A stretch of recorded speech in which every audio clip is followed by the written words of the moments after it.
আজকে আপনাদের সামনে দেখাই লসের আলু ক্ষেত। গত বছর ছিল ভাই 180 শতক, সেখানে এবার কমে টমে নিয়ে আসা হয়েছে হলো 58 শতক। কারণ আলু গাড়ার পরে যে খরচ, সার, পানি, পরিশ্রম, লেবার, এতটা দিয়ে আলু বিক্রি করা হয়েছে 8 টাকা 7 টাকা কেজি। এটা হলো আপনাদের অস্ট্রেলিয়ার এলুয়েট আলু। আমার ঘাড়ে কিন্তু একটা স্প্রে ঢোপ আছে ভাই, এই যেটা নাটি আছে দেখেন। এই আলুগুলো এখন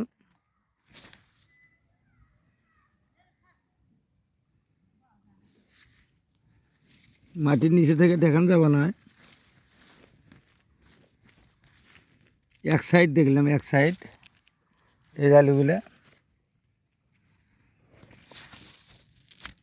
এই যে এরকম আলু হচ্ছে, এই যে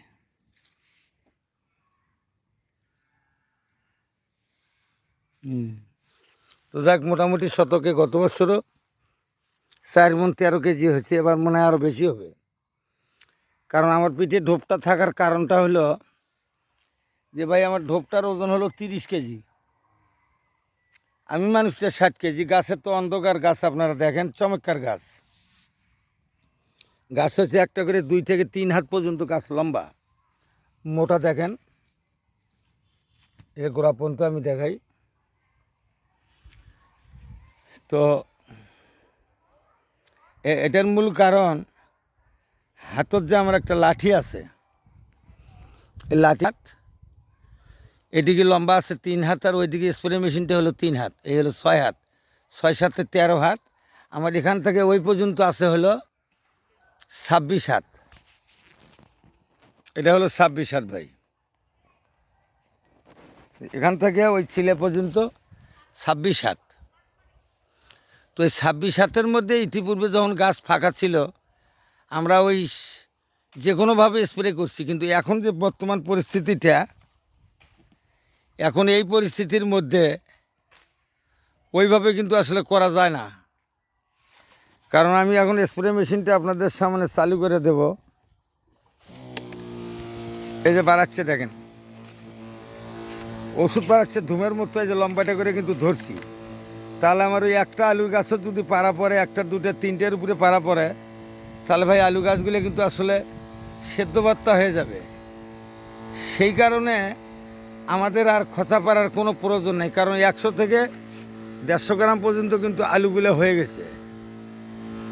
তো ভাই কষ্ট করে আবাদ করছি, যদি কৌশল অবলম্বন না করি তাহলে করে কিন্তু হবে না। যদি আমি খোঁচা দেই, একটা করে গাছের উপরে যদি পাও পড়ে 3টে 4টে 5টা গাছ একবারে, মানে আলু যেভাবে ভর্তা হয়ে যায় ওইভাবে কিন্তু আসলে ভর্তা হবে। সেটা না করে শুকনো একটা বাঁশের মাথাতে 10 ফুট পাইপ আমি বান্ধিছি, আমি লক্ষ্য করে দেখাচ্ছি, একদম ধুমের মতো, একদম ধুমের মতো স্প্রে কিন্তু হয়ে যাচ্ছে। তো এইভাবে আপনারা আসলে কষ্ট করে যদি আবাদ করে থাকেন, বাজার এখন যাই হোক, আমাদের কোনো চাকরি বাকরি নাই, আমাদের কৃষি নির্ভরশীল। আমি একজন জাতীয় পুরস্কার প্রাপ্ত কৃষক। তো চাকরির না থাকার কারণে আমাদের কিন্তু এই এতগুলো কষ্ট করতে হয়। কারণ 30 কেজি ঢোপ, আমার এখানে 9টা করে ঢোপ নাকে। আপনারা দেখেন এই ধুমের মতো ওষুধগুলো আমি স্প্রে করতেছি। এই যে আমার পিঠে স্প্রে ঢোপ, আমার পিঠে স্প্রে ঢোপ, এই দেখেন।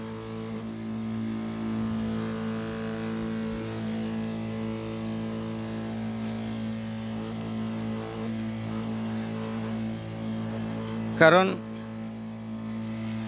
আমি দেখে শুনে একটা আলুর গাছে পাও আমি দেবো কেন? এই যে এইভাবে আগেলাম, এভাবে খালি এই লাঠিটা আমি আমার 2 নামা প্যাটের সাথে ঠেকে রাখছি। এখন আমি স্প্রে করতেছি একটা নিরাপত্তাভাবে। গাছ একদম যতটুকু প্রয়োজন ওষুধ দেওয়ার, ঠিক আমি ততটুকু প্রয়োজনে কিন্তু ওষুধ দিচ্ছি, আপনারা লক্ষ্য করে দেখেন। আর ওষুধও বাড়াচ্ছে, এটা স্প্রে চালিত ঢোপ, তো একদম ধুমের মতো বাইরে হয়ে যাচ্ছে। কারণ রাতে প্রচুর ঠান্ডা যায়, দিনে প্রচুর গরম যায়, আর কুয়াশা পড়ে নেল পেলার মতো। এটা আলু গাছের জন্য বা টমেটো গাছের জন্য সহ্যনীয় নয়। সেই কারণে আমি আরেকবার বানিয়ে দিয়েছি এই আলুতে। আগামীকাল আবারও বানিয়ে দেবো। সেই কারণে আজকে আমি গাছগুলো শক্ত করে নিলাম, এই যে স্কচ, এই পাশে রয়েছে মরিচ, এই যে মরিচ, এই লাঠি দেখেন আপনারা, যে মরিচ, এই যে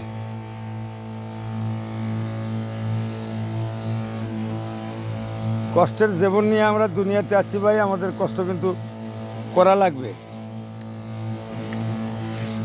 তো যাই হোক, আজকের মতো আমি আমির হোসেন, জাতীয় পুরস্কারপ্রাপ্ত কৃষক, গাইবান্ধা জেলা, সাগাটা থানা, মুক্তিনগর ইউনিয়ন। শুধু এখানে আলুই নয়, এখানে কমলা, মালটা, পেয়ারা, 6 জাতের কলা সহ আমার জীবিকা অর্জনের জিরো থেকে হিরো। আমার জীবিকা অর্জনের একটাই পথ, সেটা হলো আমার কৃষি। 5% মাটি নিয়ে কৃষিকাজ করার পরে আজকে আপনাদের সামনে আমরা এত দূরে চলে যাচ্ছি। দোয়া করবেন, আপনারা ভালো থাকেন।